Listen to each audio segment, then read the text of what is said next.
Quello che state vedendo dalle riprese del drone è in realtà l'immensa area dove il terzo reggimento Guastatori sta mettendo in sicurezza e sta per far detonare gli ordigni. Sono operazioni che vengono ripetute decine e decine di volte l'anno, perché ancora adesso le nostre regioni fanno rinvenire un notevole numero, migliaia di ordigni praticamente ogni 12 mesi.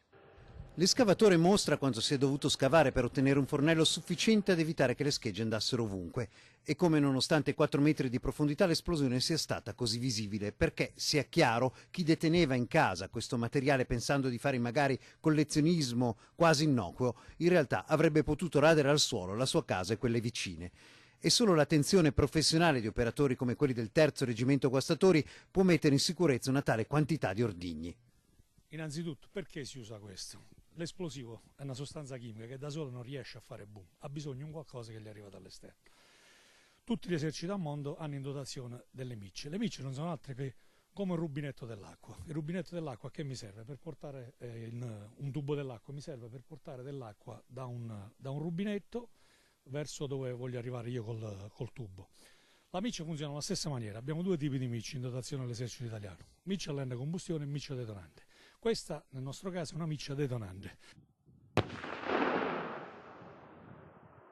Per intenderci, le decine di proiettili italiani e austriaci che un avventato signore teneva in casa a Crespano erano del tipo sparato da cannoni come questi, 75 similari, quelli che trovate di fronte a decine di monumenti ai caduti della Grande Guerra, come questo sull'Isola dei Morti, sul Piave. E a proposito dell'Isola dei Morti, non più tardi di una dozzina di giorni prima gli stessi operatori avevano fatto brillare un'enorme granata da 380, quei giganti da 750 kg con cui gli austriaci tentavano di bloccare il passaggio sui ponti di barche nell'offensiva di Vittorio Veneto.